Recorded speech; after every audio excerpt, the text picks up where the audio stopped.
హైదరాబాద్కి వెళ్ళాడు, బెంగళూరుకి వెళ్ళాడు, అమెరికాకి వెళ్ళాడు, లండన్కి వెళ్ళాడు. అక్కడ ఉండే వాళ్ళకంటే ఎక్కువ ఆదాయం సంపాదిస్తున్నారు.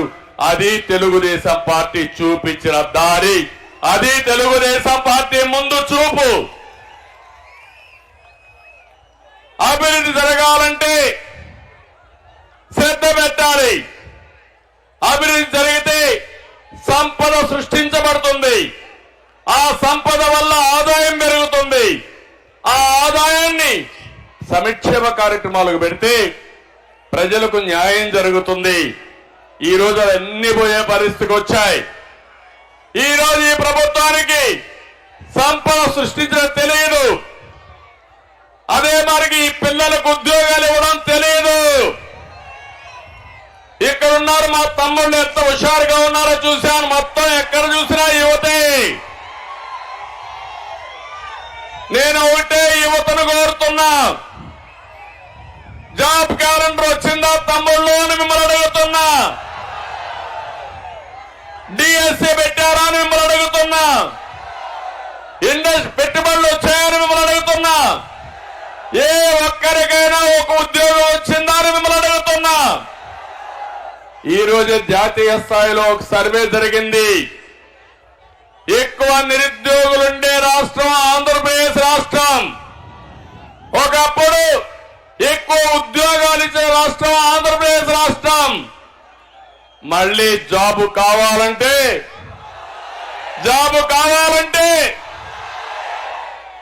అయితే జాబు రావాలంటే మీరేం చేయాలి?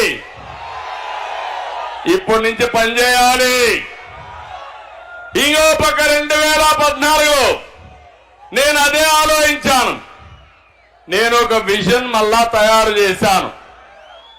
2029కి భారతదేశంలో నెంబర్ 1 రాష్ట్రం కావాలని ప్రణాళికలు తయారు చేశాను. అమరావతి, పోలవరం పెట్టుబడులు 16 లక్షల కోట్ల రూపాయల పెట్టుబడులు తీసుకొచ్చాం. మన రాష్ట్రానికి తీర ప్రాంతం ఉంది, సముద్రం ఉంది. ఇక్కడ కానీ ఇండస్ట్రీస్ పెడితే బ్రహ్మాండంగా ఉద్యోగాలు వస్తాయి. మ్యానుఫ్యాక్చరింగ్ హబ్ గా తయారు చేయొచ్చని ప్రణాళికలు తయారు చేశాను. నా ఆలోచనలన్నీ 2019లో మీరందరూ కూడా ఆలోచించారు. ఏదో ఒక్క ఛాన్స్ అన్నాడు, మాయలో పడ్డారు. ఇప్పుడే ఉద్యోగస్తులు వచ్చారు నా దగ్గరికి. సార్ మేము మోసపోయాం సార్ అన్నారు. మీరు మోసపోయారు. ప్రజలకు ముద్దులు పెట్టాడు, అందరూ ఓట్లేశారు. ఇప్పుడు ప్రతి ఒక్కరిని పిడి గుద్దులు గుర్తున్నాడు. అందరినీ ఇబ్బంది పెట్టే పరిస్థితికి వచ్చాడు. మీకే కాదు, మనం చేసుకున్న పనికి మేము కూడా బాధితులే అని చెప్పాను నేను. అవునా కాదా అని మిమ్మల్ని అడుగుతున్నా. ఈ ఒక్క విషయం మీరు గుర్తుపెట్టుకోవాలి. ఒక వ్యక్తి చెడు వ్యక్తి అయితే, కుటుంబ పెద్ద అయితే ఆ కుటుంబం నాశనం అయిపోతుంది. మా చెల్లెమ్మ చెప్తాను, నాశనం అయిపోతుంది. ఒక వ్యక్తి గ్రామ పెద్దగా ఉండే వ్యక్తి చెడు వ్యక్తి అయితే ఆ గ్రామం ఏమవుతుంది? ఒక ముఖ్యమంత్రి రాష్ట్రాన్ని పరిపాలించే వ్యక్తి చెడు వ్యక్తి అయితే ఏమవుతుంది? ఒక సైకో అయితే ఏమవుతుంది? నా బాధ అదే. ఈరోజు అదే జరుగుతా ఉంది. మొత్తం రాష్ట్రం అంతా నేను చూస్తున్నాను. ఇప్పుడు నేను చెప్పాలి, 5 ఏళ్లలో 5 కోట్ల మంది అందరం బాధితులమే. ఏదో విధంగా బాధితులు.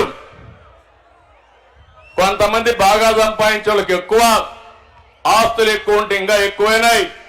మా ఆడబిడ్డలు బయట వచ్చే పరిస్థితి లేదు. భర్త కళ్ళ ముందరనే మా ఆడబిడ్డలకు రక్షణ లేదంటే, నిన్ననే విశాఖపట్నంలో ఒక దళిత మహిళ పైన 11 మంది మానభంగం చేశారంటే ఈ రాష్ట్రం ఎక్కడికి పోతుందో మీరే ఆలోచించాల్సిన అవసరం ఉంది. నేను ఆ రోజు కరువు సీమలో ఫిర్యాదు ఇచ్చాను. జగన్ మాఫియా తీసుకొచ్చాడు. ఆ రోజు మన యువతకి ఉద్యోగాలు తెచ్చాం. ఇతను ఈ రోజు యువతకు గంజాయి ఇస్తున్నాడు. ఇంకో పక్క మనం పెట్టుబడులు తెచ్చాం. ఇతను టెర్రరిజాన్ని తీసుకొచ్చే పరిస్థితికి వచ్చాడు. మనం ఐటీ ఉద్యోగాలు ఇచ్చాం. ఈయనిచ్చిన ఉద్యోగాలేంటి? ఏ ఉద్యోగాలు ఇచ్చాడు? 5,000 రూపాయలు వాలంటరీ ఉద్యోగం. మనం ఇచ్చింది ఐటీ ఆయుధాన్ని ఇచ్చాం.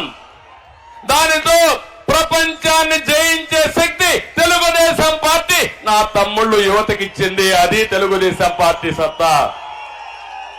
బాధుడే బాధుడు,